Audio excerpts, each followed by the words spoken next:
on all the different pages. Hi. Right, is that working? That doesn't seem to be working. No. Right, is anybody out there in Facebook land? Send us a comment. Yeah, like say hi. We're checking yours. I'm there. We've got a comment already and a reaction. Fantastic. Hello, hello. Hi. Oh, I can hear an echo. Yeah. Well, that is from me. Oh. Right. So people that are tuning in and watching already, we are just sorting this out to make sure that it's showing up on both pages, because we're doing this over the HelloTomDyer page and also on Connective Arts page as well. So Tallulah, do you want to say hello whilst we're making sure this all works? What? Just say hello. Hi. So we've actually got like a proper bit of an agenda today. So for those of you that are watching already, for those who are new, hello, my name is Tom, and I run the HelloTomDyer page, and I've been running these lives now for a couple of days. This is showing up on Connective Arts already. So hello, everyone from Connective Arts. One thing I do want to say from the Connective Arts point of view is that because this is coming from the HelloTomDyer page, any comments that are written aren't going to show up on your feed, but this video will be yours to look at, and any comments that you leave on the HelloTomDyer page, or if you want to contact Hannah direct, then you're able to do that. Talking of Hannah, shall we bring her into the room? So I've known Hannah for 800 years. It's not that long. 3 years. 4 years. Yeah, and let's introduce her to the feed. So let's have a quick look here. There we go. Bye. So people who are watching at the moment, can you confirm that you can see Hannah on the screen? I really hope that that is working. Let's have a look. There's a bit of a lag with the feed, so I hope that this comes up. Oh, it looks like it's working. So if people can give me a like and a comment just to make sure that it's definitely working where you are. And then we'll be able to get this show on the road. We've got 1 thumbs up. Thank you very much. So it looks like that we're a little way to go. So Hannah, do you want to introduce yourself a little bit and let everybody know who you are, what your background is, and give people a flavour and indication as to why I've asked you to do this particular episode? So my name is Hannah. I am a trained art psychotherapist, and for people that tilt their head slightly when I say that, that means that I work with people. I can work with people from a range of areas. So working with mental health, older people, children, and most recently I've worked with trauma clients, and a main part of the work that I do is that we use art as part of the work to help express what might be going on for them, and to help explore in a different way just what's going on for them, and how we might be able to kind of work through those problems. And the great thing about art is that you don't necessarily have to talk about those feelings. And it also means that a lot of the young people I work with don't have to look at me, which is they always say is a bit there. In a nutshell, you're kind of both of my passions rolled into an actual qualification, and that you deal with mental health and you're creative, and you can get people to think about their thoughts without actually having to say them. Yeah, and I think sort of connecting to the creative side is really useful when we're talking about our feelings and our emotions, because that's how we tend to process our emotions, is very in our bodies. And I know that you talk a lot about that in a lot of the stuff that you do. So to be able to process it through something that is also physical and uses that other side of the brain is just really, really helpful for kind of working through those things. So yeah. Fantastic. And so I've asked you to come on this episode because a couple of days ago, I can't remember when it was because days all feel the same at the moment, I did a live stream on a Harvard Business Review article, which was a question and answer with David Kessler, who co-wrote Death and Dying with Elizabeth Kubler-Ross. and we talked a lot about the 5 stages, which was the picture introducing people to this live feed, about the 5 stages of grief, but in an anticipatory grief mechanism. So people that are kind of fast forwarding and thinking too far ahead and feeling the emotions of grief before anything's actually happened. And the sad reality is that what's happened since I've done that video is that the death toll from people affected by coronavirus is still increasing very sharply. And I thought that and it also came as a question as well, that it might be worth having, like, preparing people for what to expect should they know someone or know someone through someone who's actually going to pass away, whether it's through coronavirus or my background is in cancer care. And it's like death is a fact of life, but there's a certain way that we kind of go about it. And that's why I've asked you to come on and give the official spin on it. So yeah, thank you very much for agreeing in the first place. That's okay, and it's interesting when you're saying that that obviously, unfortunately, there are going to be a lot more deaths because of coronavirus, and we do watch the news every day, and unfortunately see that death toll go up. But like you say, there are people that are going through grief that aren't related to that, and I think sometimes when something is so big in the news that it can kind of override other stuff that people are going through. I was going to say, it's very unnatural for us to actually have a running count of how many deaths there are every 24 hours. So this might actually be triggering a lot of memories of death and dying as well, which I think is worth noting. Yeah.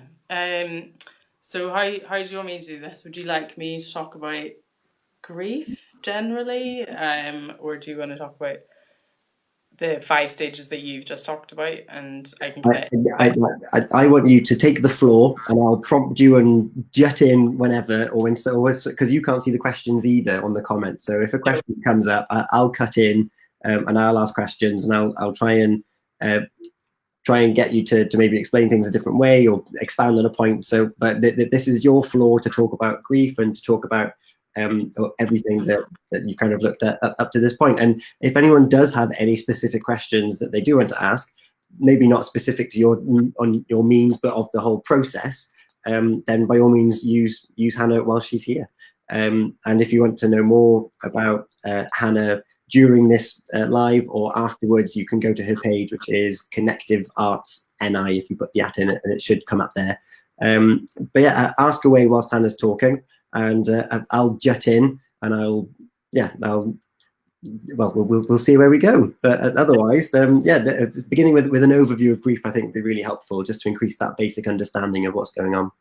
Yeah. So first of all, I'm gonna have a cup of tea because I liked Abigail's thoughts last night of relaxing with a cup of tea, because I think that you're supposed to go into thinking about grief, that a lot of the time small things that can really help, and having a nice cup of tea is my small thing. So yeah, okay. So let me just have a drink. Okay, so as you said, the 5 stages of grief are the general model that people use to kind of look at grief and bereavement. There's also the 7 stages of grief, which are kind of just a little bit more of a different reconstruction of the 5 stages of grief. So I think one thing that we talked about last night as well is the fact that a lot of people might think the fact that I'm talking about stages means that this is a linear thing, which it's not. We can go in and out of these stages at any point. There's not a time frame for any one person. Everybody can be different. So just if you're kind of thinking, oh, I need to go from this stage to that stage while I'm talking, as Tom is showing in his lovely pictorial there, you can go from any stage at any time, which is completely normal. And whatever way that you're dealing with it, whatever way you're reacting to it, is normal for you, and that's fine, even if it's different to somebody else that you know that's maybe going through it. So the first stage, as Tom is showing, is denial, and you've actually got isolation with it, which is interesting, because I suppose that's maybe with it, because this is the stage in which we maybe tend to isolate ourselves more from other people, because the world can seem quite overwhelming. It can seem what's going on can seem quite meaningless, and we can, things maybe don't make sense for us at this stage. But the denial stage, I think, is quite important, because it's a really important stage for survival for us. It's a way of coping. It actually paces out our grief, so that we're not kind of being thrown into, as you can see, all these other stages straight away. It helps us kind of adjust to what's going on. And then That's an interesting point. So you see it as a bit like a buffer, like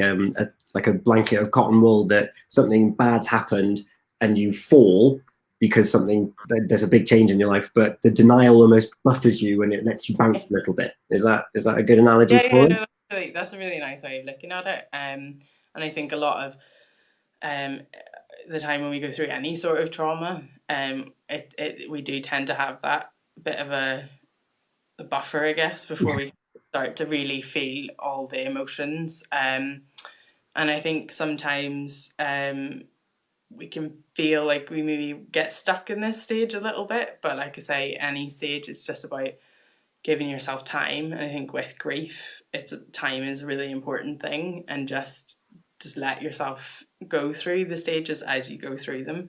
Mm-hmm. And then, so as we become a little bit stronger, we then start to move into kind of the next phase then, which is anger. So again, this is something that's really necessary for us to go through. And it's important because it's just us starting to actually feel the emotion of grief, and starting to feel these things that maybe we would have denied in that kind of first stage. So we're starting to really start to feel. And I think anger is an interesting emotion in itself. I think a lot of the time we try and deny anger. We try, in society, I think people say it's a bad thing, Mm-hmm. you shouldn't be angry. But I think the important thing to remember here with anger is that no emotion is bad. It's how we deal with that emotion.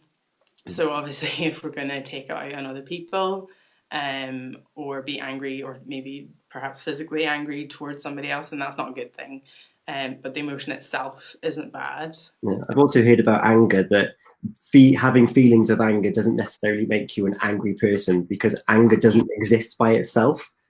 Anger is always a response. It's a reaction to another thing. So if you're feeling anger and it's not your usual state, there's a little bit of comfort to be had there. That doesn't mean that you are an angry person. It's a trigger. It's a reaction to a trigger.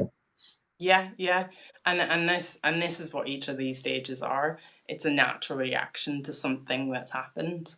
And I think I was going to talk about that later in one of the other stages. That it's a natural thing to happen. Yeah. Um, so yeah, and then obviously I think maybe kind of building on that point, that it doesn't exist on its own. Anger, underneath anger, a lot of times pain. So it's just another way of us expressing that pain that we're feeling, that's underneath. And we can feel at this point again, maybe a bit like that first stage, that we're not connected to anything, that it's that we're maybe a bit lost at sea with grief. And I think I mentioned this to you last night when we were talking, that the anger is actually an anchor for us. Again, it allows us to feel something. It allows us to have some sort of structure, even if we're angry at that person for not doing something. Perhaps it can be that we're angry at the person who's died.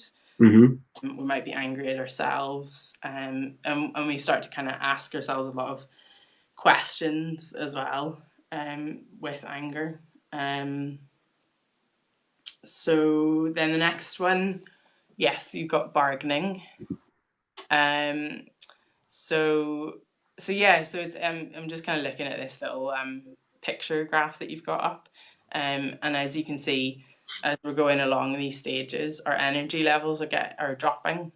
And again, this is a natural progression for us through these stages, and a lot of that energy is probably going into the emotional side of things. Mm-hmm. Is us kind of trying to process what's happening, what's going on. Yeah. So with the bargaining, when I was kind of looking at this, it was interesting because I feel that this links a lot with guilt. Mm-hmm.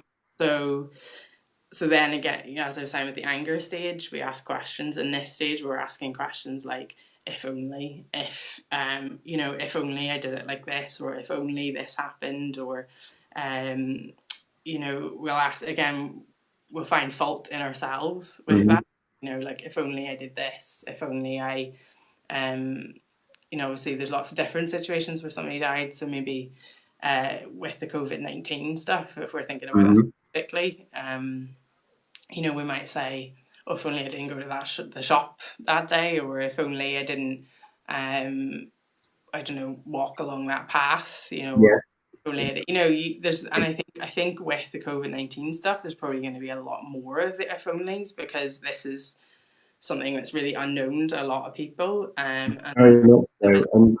you know, And there's a recurring theme around, because they've limited people going to hospital as well. There's a lot of if onlys, that there's not that kind of closure, which we talked about briefly last night as well. And people aren't having the opportunity to do what's normally and typically done towards the end of someone's life. And those if onlys, and like I didn't get to do that, and a lot of the actions that we would do, we can't physically do them at the moment because of the state of isolation that we're all in at the moment. It makes it very difficult to actually go and do the things you would normally do. And an example of this, an old colleague of mine passed away suddenly, unrelated to coronavirus. They had plans for the funeral, and then lockdown came in, and what was going to be a huge celebration of his life ended up having to be the government required 10 people. And for his faith and his background, that's just not how things are done. Like, people are supposed to come to the house, people are supposed to go to the service, they're supposed to go back to the house, and that doesn't exist anymore. So that there's a lot of processes that we just take for granted, that, oh, when such and such dies, this is what we're going to do. And there's a lot of that isn't being able to be done, and that can get into the anger and the bargaining phase as well. It was like, well, if I didn't do that in the first place, then they wouldn't be in the situation, and now I can't even do it. So, well, how about if I do this? Can I see them for 30 seconds? And there's a lot of frustration built up through the things that you might be able to do, and that can also be, well, it adds to the trauma to that as well, doesn't it? Yeah, no, definitely. And I think it's, I suppose, maybe even little things like, oh, if only I could have gone and seen them. And I think what you're saying maybe leads into the next stage of depression, and I'm thinking that it might kind of make that stage a little bit deeper for us, because like you say, the things that we normally would have as closure, we can't have. And I know I was talking to some people about this today, when I was saying I was going to be talking about this, and they said, like, I've got my cup of tea here, that they said, that's right, that person can't even go and have a cup of tea with like their friends afterwards. And so the things that maybe would help us in this next stage of depression, maybe we can't do as much. Of course, yeah, that mechanism to support people, to stop them plummeting through the bottom of that graph, are limited and far between at the moment. Yeah. So I think with the depression stage, when we were talking about anger being a natural thing to happen, one thing I think is very important with this is that depression in this context is not a sign of mental health issue.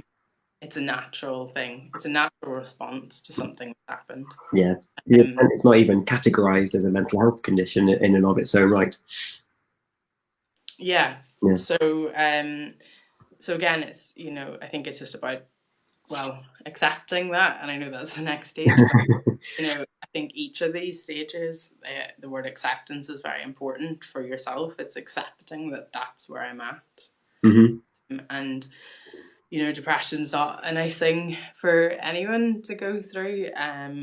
But it's a very important part of the stage again. And the way that people feel that kind of depression is very individual to that person as well, isn't it? It's not like this is a depressive, like it is.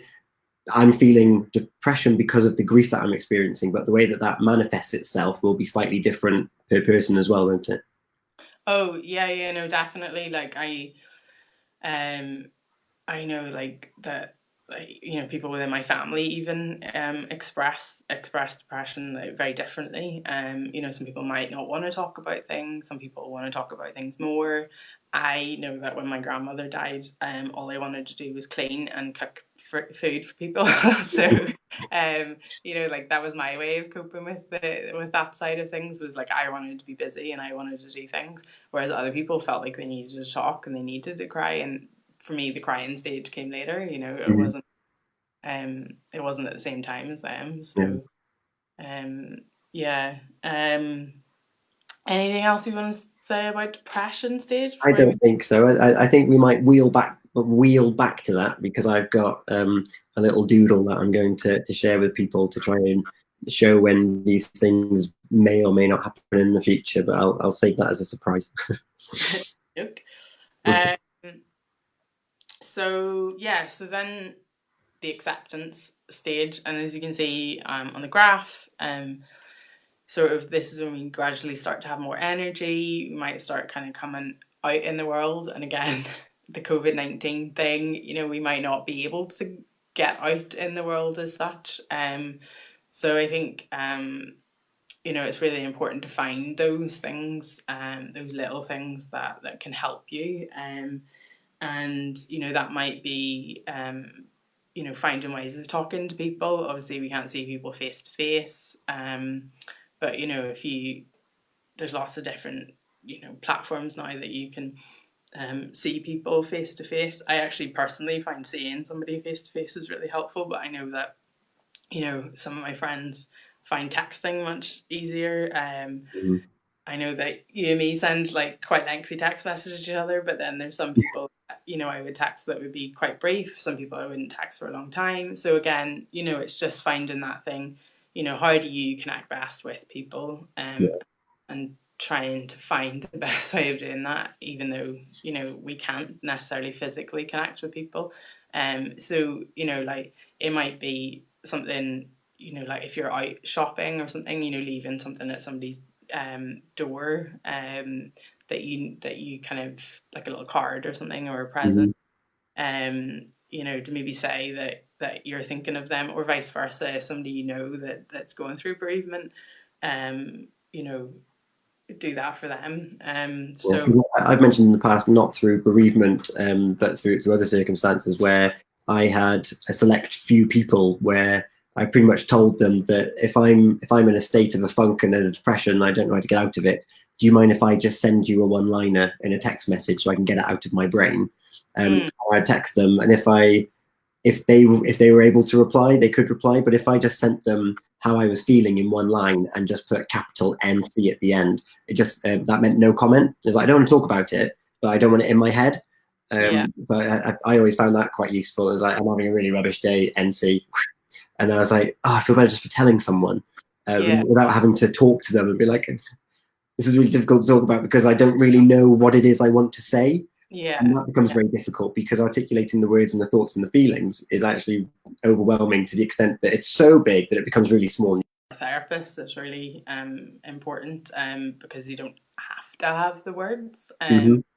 and to do art therapy, you don't have to necessarily you know be kind of in a room with an art therapist. You can kind of use art therapy techniques yourself. So you can draw with like a biro pen and a notepad that you Mm-hmm. have inside the phone. I know people don't have house phones anymore, but Yeah.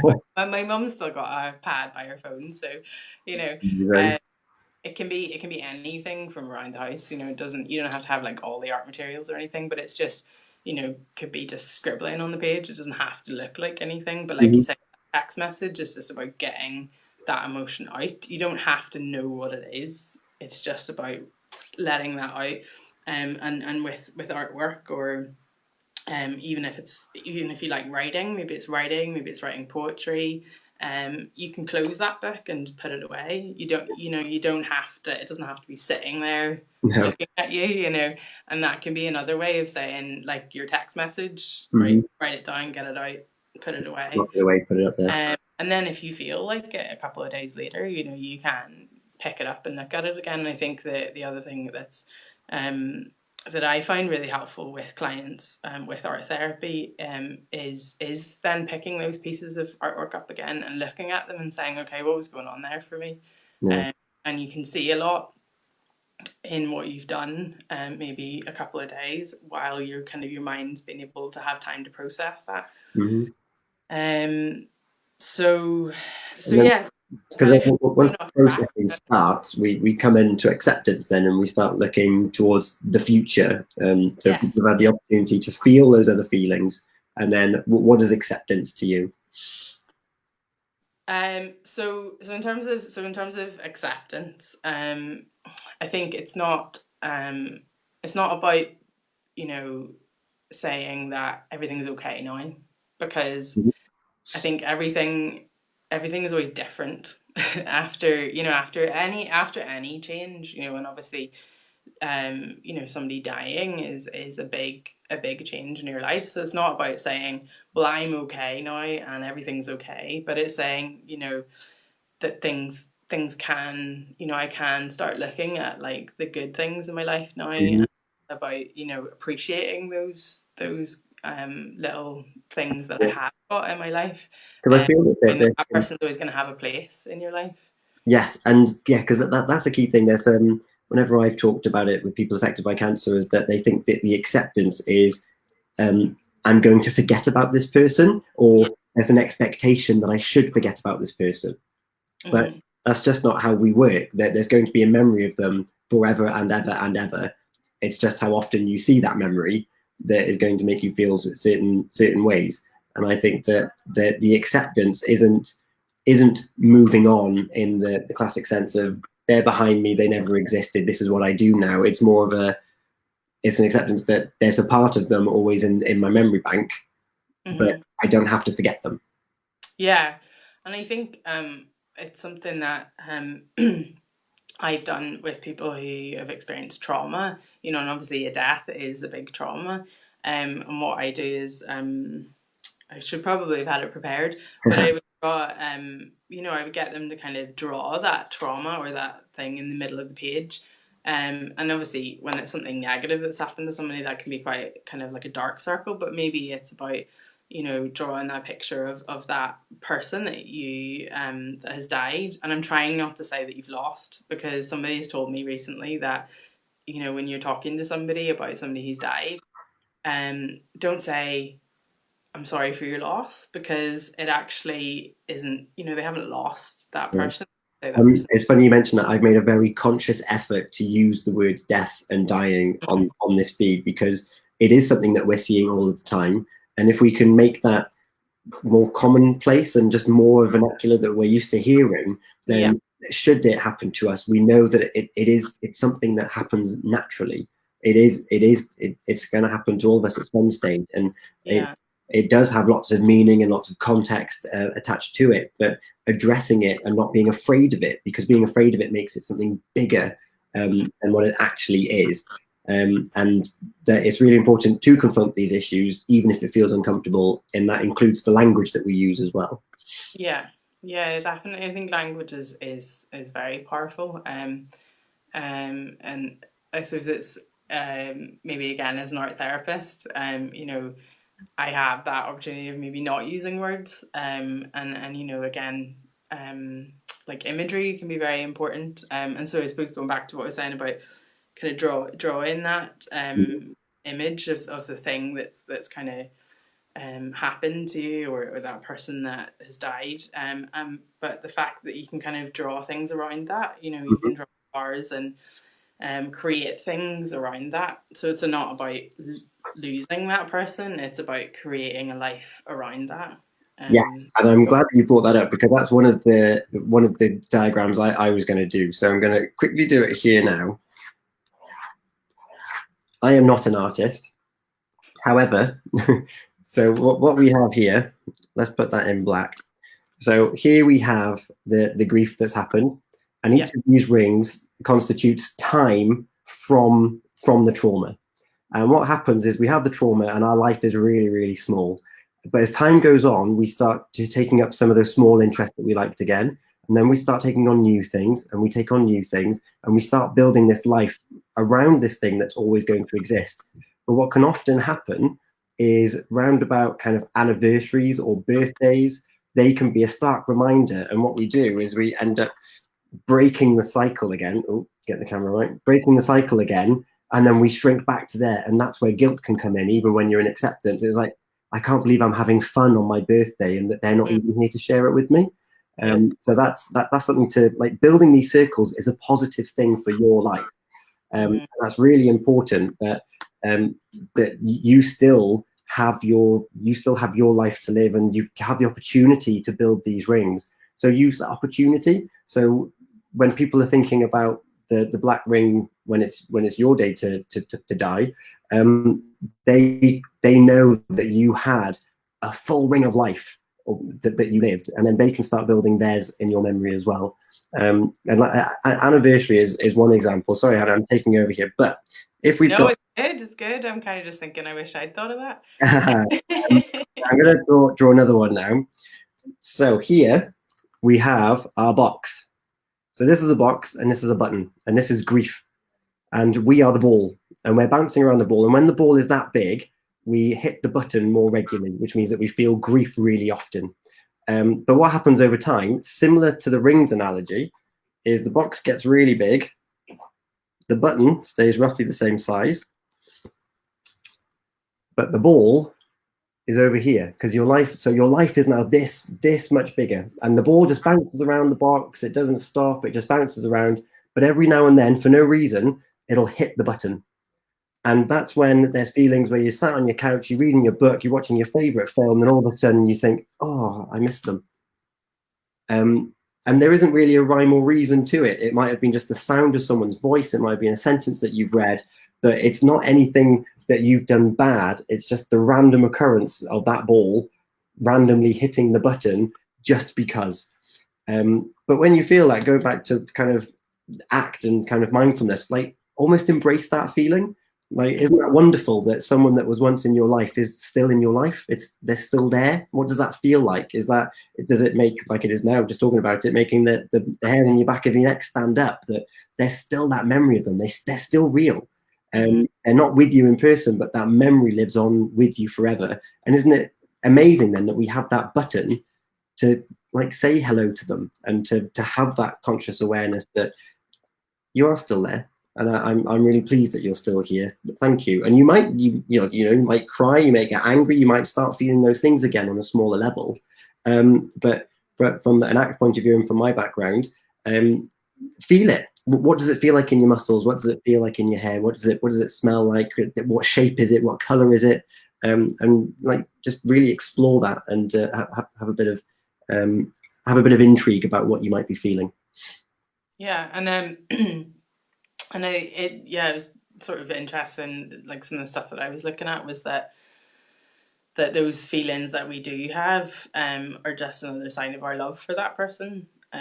So I guess it's kind of like building on what you're saying. And in those moments, that's when it's really useful to use art, to use art psychotherapy. Arts therapies are also arts, drama, music, and dance. So there's lots of things that we can do with our bodies that we can express those feelings with. So it's just really good to kind of to do that, to kind of feel those things, and allow our bodies to feel those things, and not kind of push them away, because they will come out.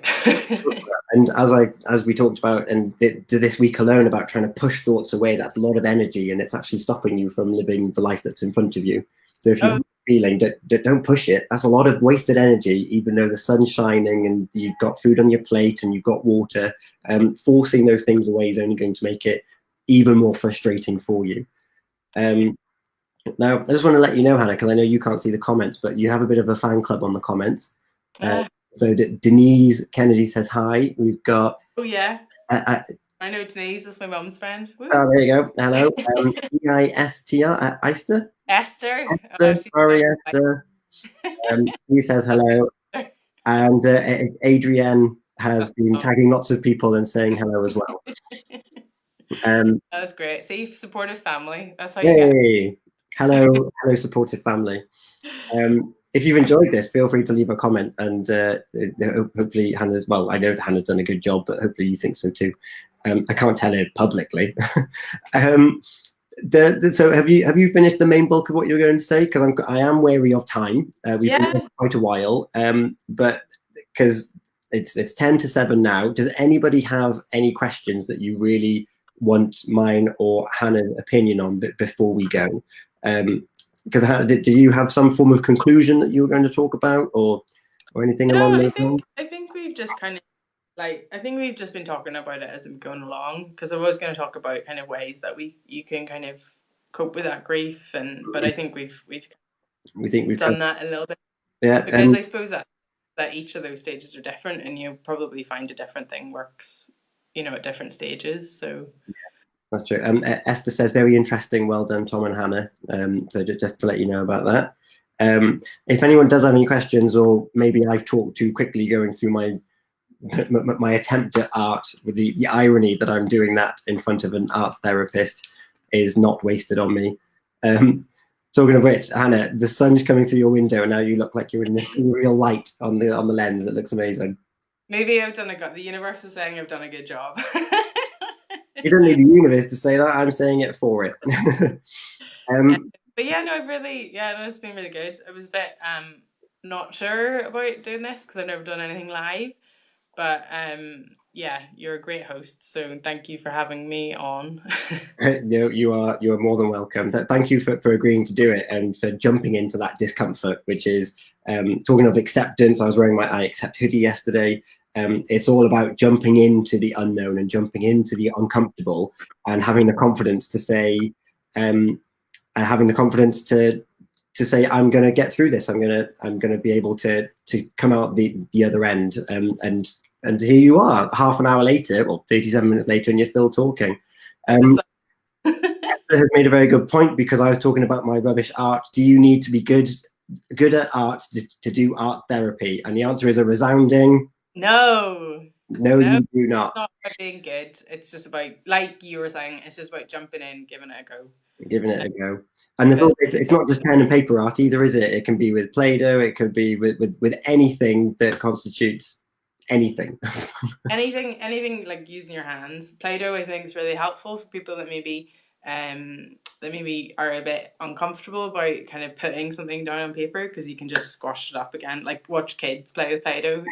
Build like a really creative man or something, or it's like an animal, and then they'll just squash it. So it's about the process. It's not about the end result. So fantastic. And for those people that are used to me and HelloTomDyer, make sure you go over to Connective Arts at Northern Ireland. I'll see if I can add it to the comments here whilst we're talking. And like me and share me. It's a new business, and I'm just going for it. So yeah, it'd be great to have some support. Great to have some support. It's always good to be supportive. Whether I've lost the feed, right, there we are. So if I can put that in there, and then I know that there's is that shared? I don't know if that's shared. I don't think it has. Send. Right, I may have sent that twice. And for those that may have difficulties with it, with grief and with dying, by all means, you can probably use Hannah as a first port of call. Would that be? I'm going to also post some links to some different things on here. I was going to say it now, but I think sometimes it's just easier having a link. So I'll put a couple of links for different websites, different organizations that are really helpful. So fantastic. I'm putting the cruise link in the comments right now as well.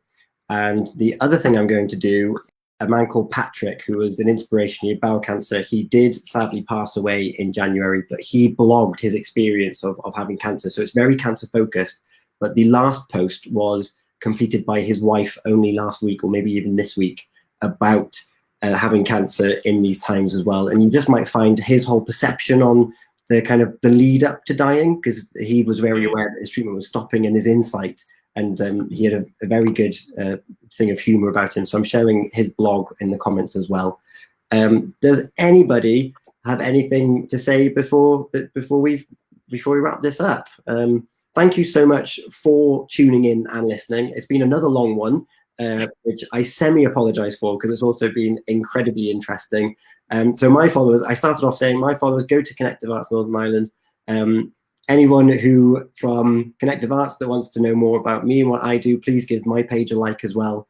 Yep. If you know anyone that's going through this process now and might just want it laid out to them in 40 minutes, tag them in this post or share it with them, send it in Messenger. Yeah, hopefully we can provide people with a bit of clarity and give them different directions of where to go. Hannah's going to post those links on her page as well. Esther's saying, great book by a doctor, When Breath Becomes Air. It is a book that you can look at as well. But otherwise, I'm going to press the stop button. So last orders for any questions or any comments, but if not, thank you so much for tuning in. It's been a real pleasure doing these. I've got another episode tomorrow as well. Hannah, you have something to say? No, that was it. I was just saying thank you. It was wonderful. Hopefully I can see you all again.